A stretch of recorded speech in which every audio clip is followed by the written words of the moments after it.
You're not smart enough. You're not pretty enough. You're not rich enough. You're not witty enough. You're not strong enough. You're not tough enough. You're not manly enough. You're not womanly enough. Uh, you're just not good enough.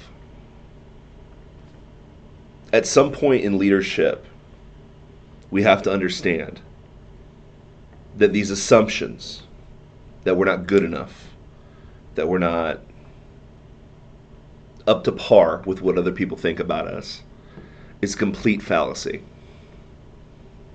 At the end of the day, those that would assume that you're not good enough, that you're not exactly who you're supposed to be, are asserting authority in your life.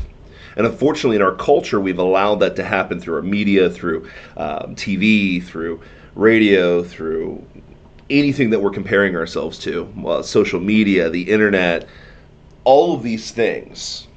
Former coaches, former teachers, parents, family members, friends that are telling us that we're not good enough.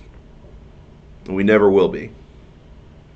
And what happens with really good intentioned people like ourselves, we start buying into this lie and we assume they're all right. I'm going to give you a reality check.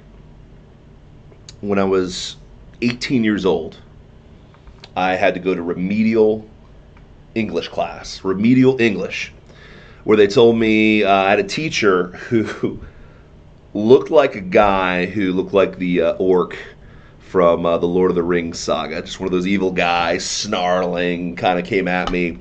It came at a lot of the students. And to be honest with you, if you're in remedial English at the college level, that means you're not so good at grammar, spelling, writing. You're just not very good. And for about an hour and a half every 3 days, I'd go to this guy's class and he would tell us how stupid we were, and we weren't going to finish college. We're remedial English people. We're never really going to amount to a whole lot.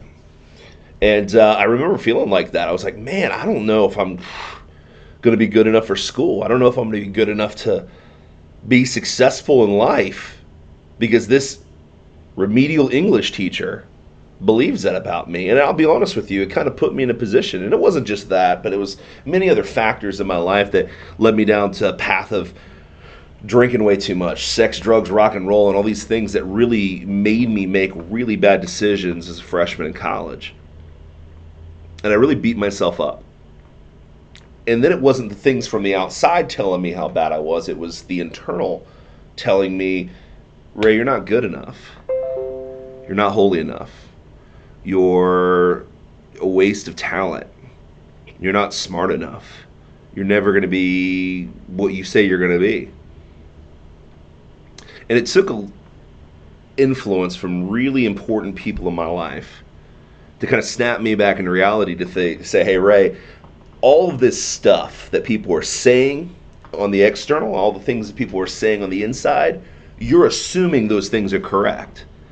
The problem, though, is at the end of the day, there's only two authorities that can author your life, that can author your destiny, that can author the final outcome. That's God and you. And it really got me thinking. I was like, you know what? Maybe there's some truth to this. So I really got into my word and really saw that God loved me. He didn't really hate my guts too bad. And he really wanted what was best for me. And at the end of the day, I didn't have to make stupid decisions that led to stupid results. And then I realized quickly that if I'm given that free will, then at the end of the day, I'm the author of the destiny of my life. I don't have to follow suit to what other people think about me. I don't even have to follow suit to the negative things that I've allowed myself to believe or assume about myself, that I'm in control of it. So what I did was I changed the script. I started listening to truth, that I was loved, that I was cared about, that I didn't have to be an idiot. And then I looked at myself and said, Ray, at the end of the day, you can do whatever you want to, how you want to, when you want to. And that's the purpose of this video. I was told how stupid I was and how I wasn't going to pass remedial English class by some orc-looking teacher, and now I'm writing a book. now I've done a lot of crazy cool things in my life because I stopped assuming that I was less than I actually was, and I was giving my power to people that didn't deserve it. So whether it's an orc looking teacher, whether it's even your parents, whether it's your friends, whether it's the media, whether it's Hollywood, whether it's this global force that's trying to keep you where you're at, there's only two people that author your life and your destiny, and that's God and you. Everything else is an assumption. You know what they say about people that assume?